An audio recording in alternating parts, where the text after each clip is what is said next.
Hey guys, what's up? Drew, Radio13.fm. I'm sitting here talking to Michael from Convictions, who was nice enough to talk to a slug like me. So, Michael, how you doing, man? I'm doing good. Good. I'm a little winded. Got about 4 hours of sleep. So, Where'd you come from? Fremont, Ohio, a cornfield.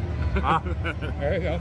How you go from a cornfield to an old... Another cornfield. Another cornfield. That used to be like an airstrip. You did it. Okay. Yeah, I don't know. It's got a military presence, I think. So. Yeah, I might have made that up. I'm not sure. But I'll ask for forgiveness later if I lied. But cool. Hey, the new song, Supernova, killer, man. Thank Absolute you. killer. I dig on that a lot. Appreciate that. Yeah, that's one of the newest ones we did with a new producer we're working with. His name's Lee. We're going to be working with him a lot in the future here, getting ready for some new material we're going to be pumping out. So. That's just a single, right? It's just a one-off. Yeah, one-off. Yeah. EP in the future or anything like that? It's tough to say right now. I would like to do like a full-length album to follow our last one. It was a little shorter, so we're hoping to do something a bit longer this time around. That's what we're planning.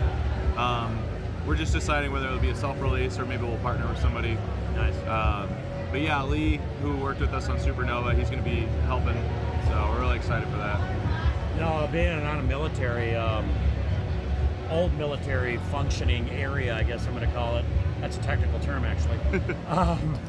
The War That Followed Me Home. One of my favorite all-time songs. Absolutely love that song. Thank you. I thank you for, kind of drawing attention to that. I think we're still at every time I play it on the air, I try to go through I think we're still at 22 suicides a day from veterans across the country.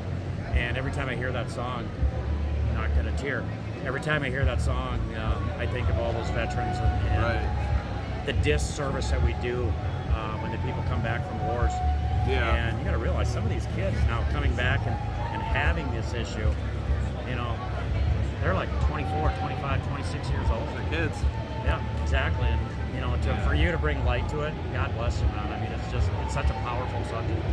Thanks. That really means a lot. It's kind of a funny thing because I haven't served. None of our bandmates have served.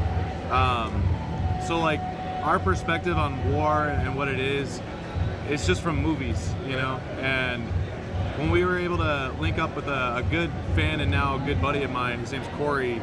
He's a vet and he hit it off real quick with us and he started opening up to us a little bit about his experiences overseas and then we started peeling back those layers of what he went through and some of his friends that he lost and things like that. It really woke us up and it really pressed on our hearts and we wanted to share his story. So he was kind enough to let me interview him off our last record. So asking some difficult questions that you shouldn't ask a veteran and things like that are really a rare opportunity, and he was so brave and kind to open up and share his experience and help us flesh out that song. And I'm really happy it's been finding an audience that connects with it because like I said, all we know is from movies and stuff like that, and I think people should really see what these guys and girls are going through. It's a really big thing. Yeah, it's amazing that it's a buddy and not you, because that song is so powerful. It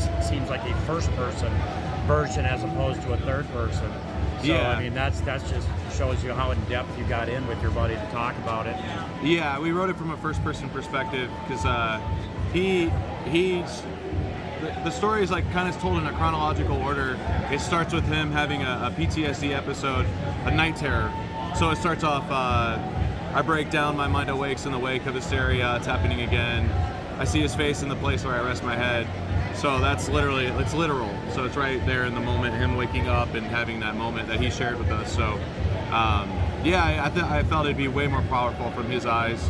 And so great. And to give him, honoring him, letting him tell his story was what we were trying to do. Yep. So. And then The Price of Grace, another one of my favorite all-time songs. And actually, some of your older stuff is just, I can't pick out, like 4 of my favorite Conviction songs because there's so many of them. That's awesome. Thank you.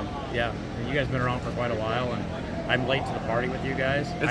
I only came across you guys a couple of years ago. Better late than never. Hey, I'm an idiot, but I admit it, so I think it makes me a better person. So, anyways, Where are you heading after this? We're gearing up for a part 2 of our I Won't Survive tour. We did a short, about a month tour on the East Coast a couple months ago, and it was our first tour back from COVID, and we really didn't know what to expect. It was a big hit, so we got with our agent and discussed a little bit, and decided we're gonna carry that over to the West Coast. So Sweet. in a couple of weeks here, we'll be heading out for that and doing a lot of festivals like this. So we're very grateful and excited. Well, again, I appreciate you just sitting down with me for a few minutes, but I can't, someone like with your band, the reach you had, sit down with a little minion like myself. I appreciate it, man. I really do, and we will continue to push your stuff. We'll continue to support you however you want, and it's more than the music.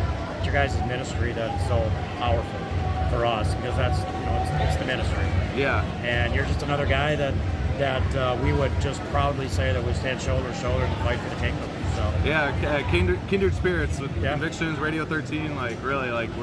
We're in it together, and I appreciate what you're doing for us. Absolutely. Now I'm gonna go buy another one of those shirts. I got the unworthy one. Okay. I think I got the yellow one that you guys put out a couple years ago. Oh yeah, that's an older one. Yeah. Yeah. Well, okay, so that's how long I've been following you. Well, that's good. I saw that and I'm like, I need that. It's legit. Paul would be so proud of me. I bought a upside down cross shirt. So that's awesome. So anyways, Michael from Convictions, thank you again so much. God bless you. God bless your ministry. Safe travels, and keep fighting. Thank you so much.